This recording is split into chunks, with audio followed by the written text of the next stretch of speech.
Assalamualaikum warahmatullahi wabarakatuh. Selamat pagi, siang, sore, dan malam. Bertemu lagi bersama saya Tripuji Setiawati dalam podcast Cafe Literasi Spensamas. Kita peduli, kita berbagi. Baik pemirsa yang berbahagia, saat ini bersama saya telah hadir Ibu Kepala SMP Negeri 1 Maus. Beliau adalah Ibu Lili Kuswanti, SPD MPD. Apa kabar Bunda? Alhamdulillah baik Putri Puji. Bagaimana kabar Putri Puji hari ini? Alhamdulillah, terima kasih Bunda sudah menyanyikan kabar saya. Baik pemirsa, begini Bunda, kita akan berbincang sedikit tentang kehidupan Bunda di masa lalu. Banyak sekali siswa yang bertanya kepada saya, Bu, bagaimana sih sebetulnya kehidupan masa kecilnya Bu Lili seperti itu? Gitu Mungkin ya. Bunda bisa berbagi agar bisa memotivasi kami, Bun. Ya, ini sebenarnya saya kalau untuk flashback ke masa lalu itu agak gimana gitu ya Putri Puji, tapi semoga dari nanti apa yang saya sampaikan semoga bisa membuat anak-anak itu mungkin ada salah satu yang bisa diambil dari karakter yang saya jalani di kehidupan ini. Jadi berawal dari kami, saya sendiri adalah seorang cucu dari Raden Mas Martosupono. Beliau adalah Sinder Perhutani di Kubang Kangkung. Dulunya kaya raya, tetapi karena tidak punya ilmu, harta bendanya habis. Kemudian ketika saya besar, orang tua saya menderita, tidak bisa menyekolahkan anak-anaknya Putri Puji. Lalu saya alhamdulillah tetap ingin sekolah. Saya berkeinginan, saya tidak ingin seperti orang tua saya, tidak ingin seperti kakek nenek saya yang tidak punya ilmu meskipun banyak harta, ternyata harta bisa habis karena tidak punya ilmu. Betul, Bunda. Maka kemudian saya ingin sekolah terus. Kemudian karena orang tua tidak memiliki biaya, saya mengetuk pintu hati para guru saya. Kemudian siapa saja yang memang mau menyekolahkan saya ikut beliau untuk sekolah. Lalu di sebuah sekolah yaitu SD Negeri Nusa Mangir 2, saya menemukan seorang guru waktu itu PMP ya, guru PMP. Itu namanya Bapak Sutarno. Sekarang beliau jadi pengawas di Kabupaten Banyumas. Dan ada namanya Ibu Partijah. Ini yang selalu memotivasi kami. Memotivasi saya terutama untuk selalu memperoleh cita-cita dan mewujudkan. Beliau mendukung, mengarahkan. Kemudian setelah SMP saya bertemu dengan namanya Ibu Riswati. Beliau seorang guru seni tari dan kebetulan sering mengajari saya menari untuk lomba di kecamatan, di kabupaten. Alhamdulillah mendapatkan juara. Dan beliau inilah yang mengantarkan saya ke SMKI Banyumas. Lalu dari sini bisa diambil kesimpulan bahwa ada kemauan, itu pasti ada jalan Putri. Jadi saya juga sampaikan kepada anak-anak saya di SMP Negeri 1 Maus, tidak punya biaya itu bukan kendala untuk memperoleh cita-cita. Dan ketika kita satu tekad, misalnya memiliki tekad yang luar biasa, insya Allah kita bisa mencapai. Saya punya keyakinan itu dan Allah pasti akan mewujudkan apa yang menjadi cita-cita kita. Sehingga dulu sepertinya impossible sekali Putri saya bisa menjadi seorang guru. Karena waktu diwawancarai sebuah surat kabar gitu, saya waktu kecil juara tari itu, saya ditanya, apa sih cita-citanya? Cita-cita saya ingin jadi guru. Dan tapi di hati saya seperti nggak mungkin saya memperoleh cita-cita itu, bisa tercapai cita-cita itu karena memang tidak adanya biaya. Namun saya bertekad, pasti ada kemauan di diri saya yang tinggi, pasti ada jalan. Dan alhamdulillah Allah mengabulkan doa kami, doa saya, dan tentu doa ibu kandung saya ya, Ibu Raden Roro Suwarti gitu. Dan disinilah saya selalu menanamkan kepada anak-anak yang sekarang ini, kan kalau anak zaman now itu sepertinya sulit berjuang ya Bu ya. Kayaknya itu ingin atau apa yang lembek iya, inginnya selalu apa-apa serba mudah, apa-apa serba langsung dapat begitu. Nah, disinilah saya selalu menanamkan ke anak-anak, ketika anak-anak itu ada sebuah masalah kehidupan, saya pasti insya Allah ingin sekali memeluk mereka, merengkuh mereka dan ingin mewujudkan juga cita-cita mungkin dengan kita tadi berbagi, peduli gitu ya, seperti slogannya kita di podcast ini di Cafe Literasi, maka saya pun ingin melakukan itu. Karena memang sebagai seorang pendidik mungkin tidak hanya memberikan sebuah ilmu, tapi kalau bisa ya memberikan solusi kehidupan.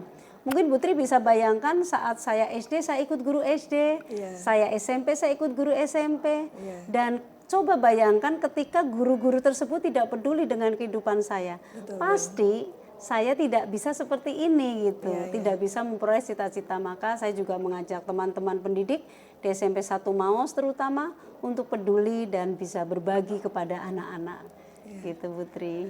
Lalu bagaimana dengan pencapaian Bunda bisa sampai di titik ini seorang kepala sekolah yang punya segudang prestasi, Bun? Gitu ya. Kalau masalah segudang prestasi mungkin tidak ya Putri ya. Saya jangan cuma merendah Bunda. saya cuma hanya waktu menjadi seorang guru saya berusaha menjadi seorang guru yang penuh komitmen. Di sana kan ada kode etik guru yang saya jalankan, dan karena masa kecil saya yang begitu ingin disentuh oleh pendidik, sehingga saya pun melakukan sebagai seorang guru menyentuh mereka, dan saya melakukan pengajaran saya, pendidikan saya kepada anak-anak adalah menggunakan nurani hati saya. Artinya di sini hati saya ikut bicara, ikut merengkuh mereka, ikut memeluk mereka, sehingga waktu saya ditempatkan dulu, saya kan dulu diangkatnya di SD 1 Gunung Sakti Tulang Bawang di Menggala. Kemudian saya baru pindah ke Cilacap itu tahun 2009, itu di SMP Negeri 2 Jeruk Legi. Di sana 4 tahun, kemudian baru saya pindah ke SMP Negeri 5 Cilacap. Dimanapun saya berada waktu jadi seorang guru itu, kalau dulu saya pegawai kebudayaan Putri, belum karena latar belakang saya berarti itu di Dinas Kebudayaan. Di Dinas Kebudayaan Jakarta, karena Jakarta. ya saya sempat di Jakarta karena saya menggunakan ijazah seni tarinya SMKI Banyumas. Kemudian saya ke Lampung, saya di sana jadi guru, dan saya berkomitmen karena saya punya latar belakang yang mungkin tidak seberuntung teman-teman yang lain, maka saya berkomitmen tinggi untuk mendidik anak-anak hingga bisa memperoleh cita-citanya begitu. Dan waktu di Jeruk Legi saya pernah mewujudkan anak-anak yang pinter bisa baca puisi, kemudian kita bimbing hingga sampai SMA pun anak tersebut Hovifah namanya, itu sampai pada provinsi, nasional, kemudian di SMP 5 juga seperti itu. Karena kalau saya inginnya berjuang itu sampai titik darah penghabisan, kalau belum habis masih berjuang terus Putri begitu. Dan saya tidak akan memberikan kepada orang lain untuk melatih anak-anak, tapi saya melatih sendiri. Alhamdulillah. Kemudian selain saya juga membimbing anak-anak lomba baca puisi, kemudian pidato yang sesuai bidang saya ya, ada tari, kreativitas tari, musik tradisional, lalu MAPSI ada beberapa cabang, yaitu pidato keagamaan, kemudian rebana gitu ya. Alhamdulillah di SMP 5 dulu itu juga banyak meraih kejuaraan, dan ada debat. Dulu kan banyak ya Putri lomba-lomba diselenggarakan sebelum Covid gitu. Lalu selain itu saya juga seperti mencari mata pencaharian Putri tambahan, yaitu ikut lomba-lomba ya, sebagai pribadi yang ikut lomba-lomba. Salah satunya lomba OGN, guru berprestasi, lomba menulis artikel. Wah, kayak mata pencaharian gitu Putri. Tambahan gitu, tapi enggak. Saya hanya ingin menguji diri sendiri seberapa sih posisi saya di kelas itu gitu. Maksudnya misalnya OGN, di kelas OGN saya seberapa, ternyata Allah memberi keberuntungan kepada saya, yaitu jadi orang bejo lah. Saya sampai di nasional, alhamdulillah. Itu luar biasa itu. Ya, itu menurut saya faktor keberuntungan Putri. Alhamdulillah. Tapi enggak juga Bunda, karena memang punya potensi.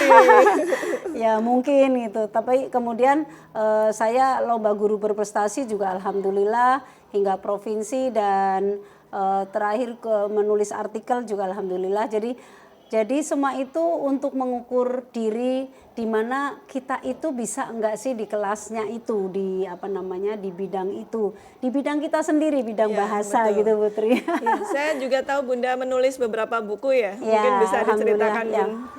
Ya, alhamdulillah Putri, karena ya saya orangnya nekat gitu ya. Meskipun mungkin tulisan saya tidak bagus, tetapi paling tidak saya dulu tujuannya hanya ingin dibaca oleh anak kandung saya, yaitu di sini Harley Teja Kumara dan Andalusia gitu. Andalusia ini sama Harley paling tidak bisa menikmati tulisan ibunya gitu ya. Karena saya pikir kalau saya sudah tidak ada, buku-buku inilah bisa dibaca oleh mereka begitu. Dan meskipun tulisannya mungkin tidak sebagus sastrawan gitu ya, namun saya cukup bahagia bisa mewujudkan buku-buku itu, dari mulai Senandung Pandan Aran, kemudian Kidung Putri Sinder. Kalau di tulisan-tulisan saya kebanyakan referensinya adalah menceritakan diriku, diri Kehidupan sendiri, Bunda kehidupan pribadi saya ya, kehidupan ibu saya. Seperti di Kidung Putri Sinder adalah kehidupan ibu saya, kehidupan Roro Tuning yang anak seorang putra Sinder yang memang kemudian tidak seberuntung orang lain gitu, karena itu tadi tidak punya ilmu sehingga harta benda bisa ludes habis, lalu tidak punya rumah seperti itu. Sehingga di situ saya ceritakan. Kemudian ada lagi Pelangi Sendang Mas, kemudian Asmarandana. Kalau Asmarandana tentu ya tentang asmara lah. Iya, iya. Kemudian Itu juga pengalaman pribadi. ya pengalaman pribadi karena kebetulan saya waktu muda tuh Putri banyak sih yang naksir gitu. Percaya Bun. Saya Saya percaya aja. Tapi gini Putri, tapi saya dihina gitu oleh orang tua yang naksir itu. Padahal saya belum tentu membalas loh Putri, belum tentu betul, saya betul. suka. Tapi karena latar belakang saya yang kurang beruntung, saya dihina-hina gitu oleh orang tuanya gitu. Sehingga di situ saya ceritakan melalui Asmarandana. Lalu ada beberapa buku yang untuk buku pelajaran gitu ya, kelas 7, 8 dan 9, tapi di kurikulum 13. Di kurikulum Merdeka belum sih, saya belum menulis. Kemudian saya juga terakhir kemarin menulis keguritan. Lalu beberapa yang belum saya ISBN kan masih ada 4. Dan salah satunya adalah buku terkait dengan pembinaan pramuka di sebuah gugus depan. Wah. Gitu. Ya. Ya. Karena aktif juga nih Bunda Lili itu aktif banget di kepramukaan. Oh, autis bukan?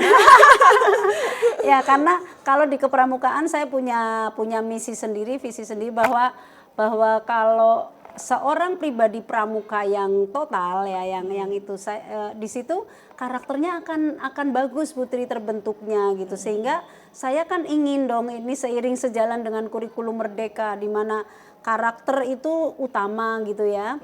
Profil pelajar Pancasila itu ada pada Pramuka Garuda gitu. Sehingga saya lebih kekeh di situ gitu loh Putri. Jangan bilang saya ini tukang jualan kentos ya. Juragan kentos. Iya, juragan kentos. Saya juga pernah dengar itu dan saya tertarik, nggak bisa bayangin. Bunda pernah membuat sebuah pentas kolosal tari begitu ya?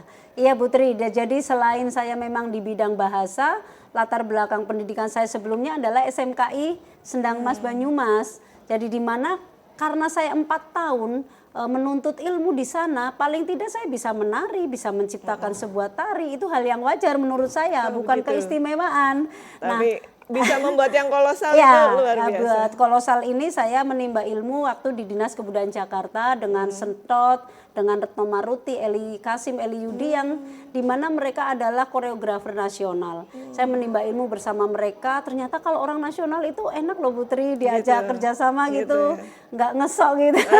Jadi saya menyerap ilmunya enak sekali gitu. Dan saya dapat ilmu di situ, lalu saya bagaimana meminit tari kolosal, supaya bisa ada konfigurasi, kemudian alur cerita yang tariannya itu macam ragamnya banyak sekali begitu. Sehingga di situ saya alhamdulillah waktu di Lampung itu hampir tiap tahun itu saya 3 kali 1 tahun mau menyusun kolosal. Putri bisa bayangkan satu kolosal itu harus berbagai warna gitu ya. Iya. Apalagi ini 1 tahun 3 kali dan saya selama 13 tahun itu menyusun terus gitu. Kalau di negeri itu sudah untuk berapa angka kredit ya. Tapi karena waktu itu saya guru swasta di Yapindo, Yayasan Pendidikan Indo Lampung, jadi saya tidak apa-apakan gitu. Kemudian di Cilacap saya menyusun kolosal di SMP Negeri 2 Jeruk Legi. Alhamdulillah sampai sekarang mereka terkenang-kenang. Kemudian SMP 3 Cilacap saya pernah juga membuatkan. Lalu di Pesta Siaga Cilacap Utara, kemudian di Jawa Tengah waktu parade tari di Gubernuran begitu. Jadi memang juga hobi Putri. Saya kalau menari itu rasanya bahagia sekali. Saya bisa pahami itu. Ternyata selain juragan kentos juga juragan tari kolosal. Alhamdulillah ya. Baik Bunda, selanjutnya untuk harapan Bunda sendiri tentang visi dan misi sekolah SMP Negeri 1 Maus. Iya. Kalau saya sebagai orang yang dituakan di SMP Negeri 1 Maus ini ya tentu memiliki mimpi Putri. Mimpi di sini saya merasa kalau di SMP 1 Maus ini saya bahagia sekali karena saya memiliki guru yang bisa menjadi tim yang luar biasa. Karena guru-guru di sini guru-guru kebanyakan masih muda dan menurut saya cerdas-cerdas, excited. Kemudian tinggal bagaimana kita membentuk visi dan misi yang sama kepada mereka. Beliau-beliau ini menurut saya sangat mudah untuk dibuat sebuah tim yang mungkin bisa kalau bahasanya yang tepat itu excellent ya. Atau mungkin bisa melesat terbang di angkasa gitu. Dan sebuah penyelenggaraan pendidikan ini adalah di mana pendidikan itu tidak hanya pembelajaran di kelas Putri, menurut saya. Ya, betul. Jadi pendidikan ini bisa berproses di luar kelas, kemudian proses juga pendidikan atau kehidupan, sekolah kehidupan itu penting. Bagaimana seorang guru menangani siswa yang mungkin punya latar belakang yang tidak sama seperti misalnya menangani siswa seperti saya dulu kan paling tidak ada penanganan khusus di mana bisa mungkin sebagai solusi si anak yang membutuhkan uluran tangan seorang gurunya begitu.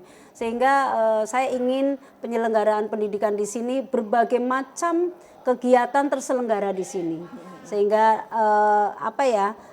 warna literat atau terpelajarnya itu kental.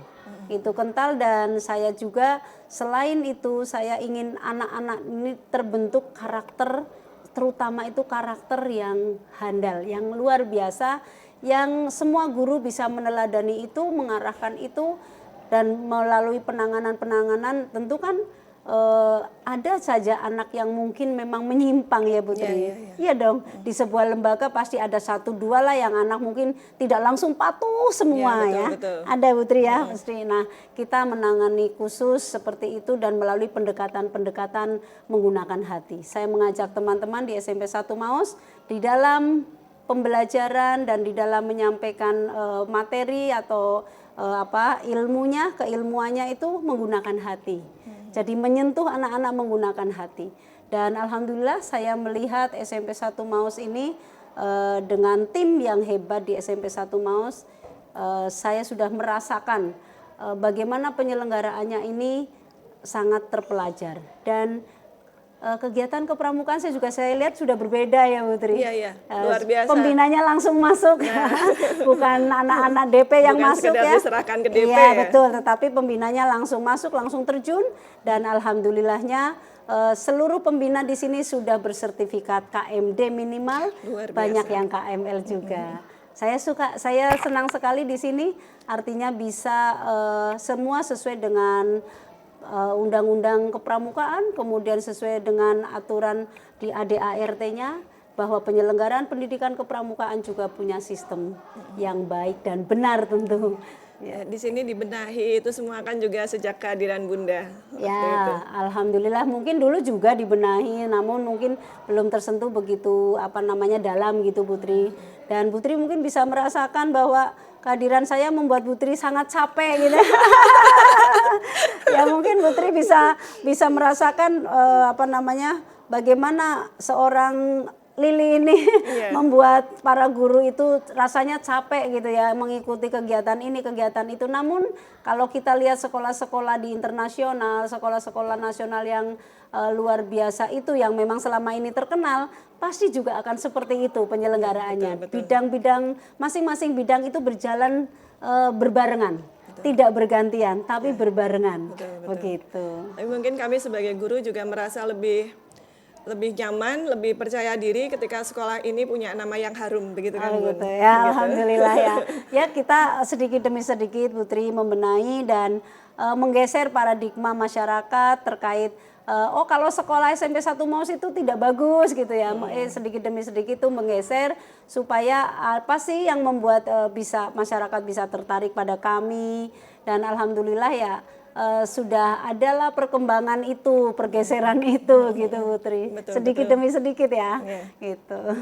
Semoga kedepannya dengan adanya Bunda Lili, apalagi sekarang sebagai kepala sekolah penggerak ya, untuk sekolah penggerak, kedepannya kita akan bisa berusaha untuk lebih baik lagi, menjadi sekolah yang betul-betul menjadi nama yang baik di lingkungannya. Jadi kita tidak akan berputus asa, kita akan terus berusaha bersama Bunda Lili untuk mewujudkan cita-cita gemilang SMP Negeri 1 MAUS. Terima kasih Bunda untuk kehadiran Bunda hari ini. Semoga Bunda sehat selalu dan semakin sukses. Amin. Baik, terima kasih untuk para pemirsa podcast Cafe Literasi Spensamas. Saya akhiri dulu untuk pertemuan kita kali ini. Assalamualaikum warahmatullahi wabarakatuh. Waalaikumsalam. Kita peduli, kita berbagi. It's not